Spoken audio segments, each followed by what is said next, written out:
नमस्कार छात्र छात्राओं, दोस्तों, मित्रों। देखिए, आज का अपना जो टॉपिक है वह है रासायनिक समीकरण लिखने के नियम पढ़ेंगे। रासायनिक समीकरण लिखने के दो चार नियम हैं, उनका हमें ध्यान रखना है। देखिए कौन कौन से नियम हैं। साधारण सी बात है, वह हो। देखो, नंबर 1 नियम देखो, एक अभिकारकों को बाईं ओर व उत्पादों को दाईं ओर लिखा जाता है। जो भी रासायनिक अभिक्रिया में भाग लेंगे उनको बाईं ओर लिख डाला, वह जो बनेंगे उनको जो है उत्पाद जो बनेंगे उनको दाईं ओर लिख देंगे। सीधी सी बात है। बीच में निशान लगा देंगे तीर का। यह क्या है? यह जो एरो का निशान है और यह दिशा दिखाता है। यह अभिक्रिया की दिशा दिखाता है, दिशा प्रदर्शित करता है। यहां से ये बना है, यहां से क्या बना है? ये बना है। जैसे मान लिया जाए कि H2 प्लस O2 इक्वल, देखो H2 बन रहा है तो यह क्या दिखा रहा है? यह इसकी दिशा दिखा रहा है। तो पहला जो नियम है वह क्या है? वह नियम है कि अभिकारकों को बाईं ओर लिखेंगे, वह जो है ना उत्पादों को दाईं ओर लिखते हैं। दूसरा जो नियम देखिए, नंबर 2 नियम।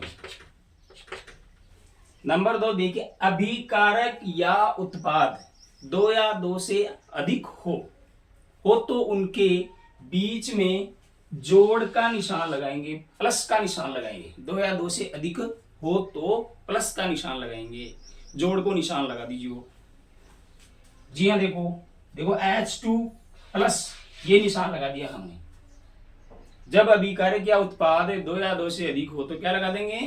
बीच में प्लस का निशान लगा देंगे। ये दूसरा नियम है आपका।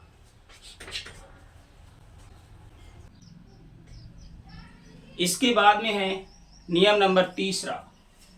देखिए, इसको समझने के लिए हमें क्या समझना पड़ेगा? पहले द्रव्यमान संरक्षण का नियम समझेंगे हम। किसी भी रासायनिक अभिक्रिया में द्रव्यमान को न तो निर्माण किया जा सकता है और न ही नष्ट किया जा सकता है। उसका जो कुल द्रव्यमान है वह सुरक्षित रहता है। इसे ही कहते हैं द्रव्यमान संरक्षण का नियम। देखिए, किसी रासायनिक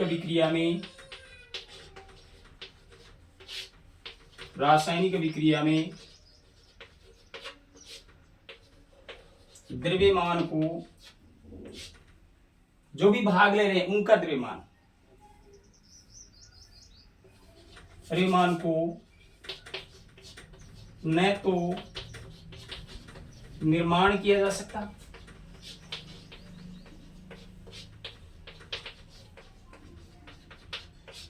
और न ही नष्ट किया जा सकता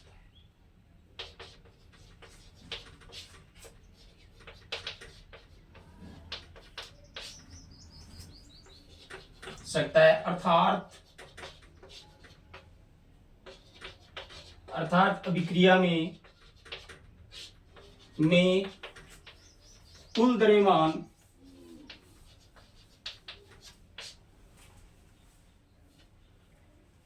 संरक्षित रहता है।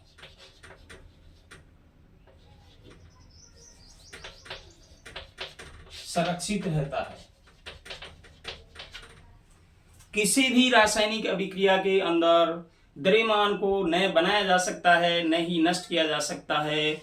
और अभिक्रिया के अंदर जो भाग ले रहे हैं अभिकारक तत्व जो पदार्थ हैं, उनका जो द्रव्यमान है वह सुरक्षित रहता है। ध्यान रखना, उतना का उतना होता है। इसी कारण तीसरा जो अपना नियम क्या है? इसी कारण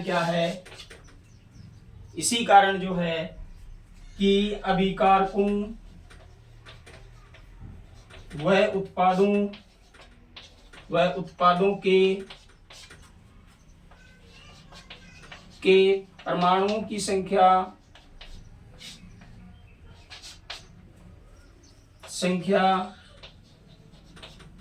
समान होनी चाहिए।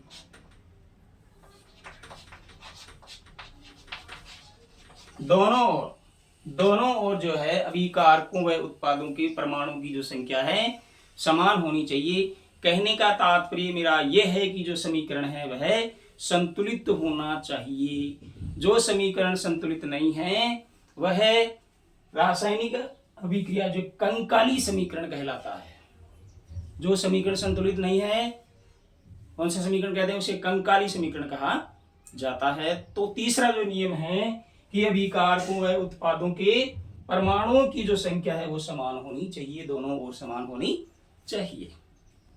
मेथेन का दहन करेंगे हम, CH4 plus O2 equal CO2 plus H2O। यहां पर यह एक समीकरण है, लेकिन द्रव्यमान संरक्षण नियम के अनुसार जो है अभिकारकों व उत्पादों के परमाणुओं की संख्या समान होनी चाहिए। देखेंगे देखिए समान है या नहीं है। यहाँ पर कार्बन 1 है, यहाँ पर कार्बन 1 है, समान है। हाइड्रोजन 4 है, लेकिन यहाँ पर हाइड्रोजन 4 नहीं है। अर्थात यह समीकरण जो कंकाली समीकरण है, अर्थात इसे हमें क्या करना पड़ेगा, समान करना पड़ेगा। तो देखिए संतुलित कर देंगे हम इसे। हाइड्रोजन यहाँ पर 4 है तो यहाँ पर ये हो गया हाइड्रोजन 4। जो भी लगाएंगे समान लगाएंगे, यहाँ पर 2 लगा देंगे।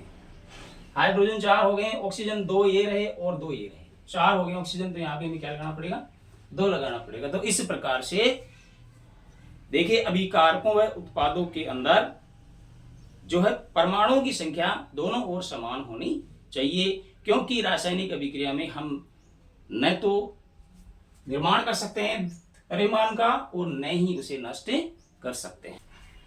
देखिए चौथा नियम क्या है। चौथा नियम है वह है किसी रासायनिक अभिक्रिया में यदि कोई ताप है, दाब है, उत्प्रेरक है इत्यादि जो हैं, तो उनको जो तीर का निशान है उसके ऊपर या नीचे लिखा जाता है। यदि कोई दाब लग रहा है, यदि कोई ताप लग रहा है, या मान लो कि कोई जो है उत्प्रेरक है। उत्प्रेरक क्या होते हैं, सामान्यतया रासायनिक अभिक्रिया के वेग को परिवर्तित कर देते हैं, या तो बढ़ा देते हैं या कम कर देते हैं। तो ये क्या है, ये होते हैं उत्प्रेरक। अर्थात यदि रासायनिक अभिक्रिया में ताप लग रहा है, दाब लग रहा है, यदि कोई उत्प्रेरक है, तो उसको हम कहाँ लिखेंगे, उसे लिखेंगे तीर के निशान के ऊपर या नीचे। इसके बाद है पांचवा नियम। देखिए पांचवा नियम क्या है, भौतिक अवस्थाओं को लिखना। भौतिक अवस्थाओं को लिखना। यदि कोई पदार्थ ठोस है, यदि कोई ठोस है तो हम लिखेंगे उसे सॉलिड। सॉलिड लिखेंगे और इसका जो प्रतीक होगा वह होगा S। यदि कोई द्रव्य है, यदि कोई द्रव्य है उसे लिखेंगे लिक्विड, लिखेंगे स्मॉल l। यदि कोई गैस है, यदि कोई गैस है, गैस को लिखेंगे हम G, स्मॉल g के रूप में लिखेंगे। यदि कोई जलीय विलयन है,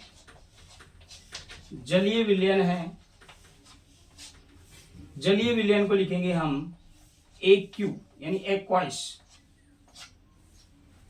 ये क्या है, भौतिक अवस्थाओं को लिखने के चिन्ह हैं। लेकिन रासायनिक समीकरण में ये लिखना कोई उतना विशेष अनिवार्य नहीं है। क्यों नहीं है, यदि हम गैस के स्थान पर यदि मान लिया जाए कि द्रव का निशान लगा दिया, वो क्या होगा, वो जो है रासायनिक समीकरण सही नहीं होगा। लिखना चाहे लिख भी सकते हैं, नहीं लिखना चाहे तो नहीं भी लिख सकते हैं। जैसे H2 ये क्या है, गैस है, प्लस O2 ये भी क्या है, गैस है। जो बनेगा H2O ये क्या है, यह द्रव है, लिक्विड है। और रासायनिक समीकरण लिखते समय हम भौतिक अवस्थाओं को जो है इस प्रकार लिख सकते हैं। नियम नंबर 6 देखिए, यदि रासायनिक अभिक्रिया में कोई गैस बन रही है, जैसे जैसे हम देखें Zn plus H2SO4 equal ZnSO4 plus H2। यहां पर H2 क्या बन रही है?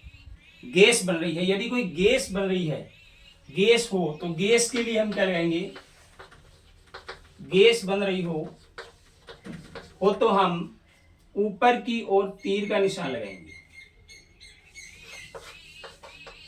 ऊपर की ओर तीर का निशान, अर्थात ऊपर की ओर उठ रही है। ये क्या बन रही है? एक गैस का निशान है। ये देखिए, गैस बन रही है। यदि कोई अवक्षेप प्राप्त हो रहा हो,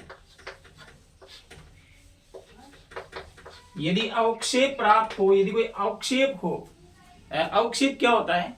शेष यदि कोई बच जाए, रासायनिक अभिक्रिया के दौरान यदि कोई शेष बचता है, यदि कोई अवक्षेप प्राप्त होता है, तो उसे हम लिखते हैं नीचे की ओर तीर वाले निशान। जैसे जैसे सोडियम सल्फेट की अभिक्रिया बेरियम क्लोराइड के साथ में होती है, उस समय देखिए NaCl बनता है, वह उसी के साथ में बेरियम सल्फेट का श्वेत अवक्षेप प्राप्त हो जाता है। ये देखिए, इस प्रकार अवक्षेप को लिखने के लिए हम क्या करेंगे कि जो निशान है, तीर का जो निशान है, उसे नीचे की ओर दिखाते हुए हम इसको प्रदर्शित करेंगे। यही मुख्य नियम थे जो हमें समीकरण लिखते समय ध्यान में रखने हैं।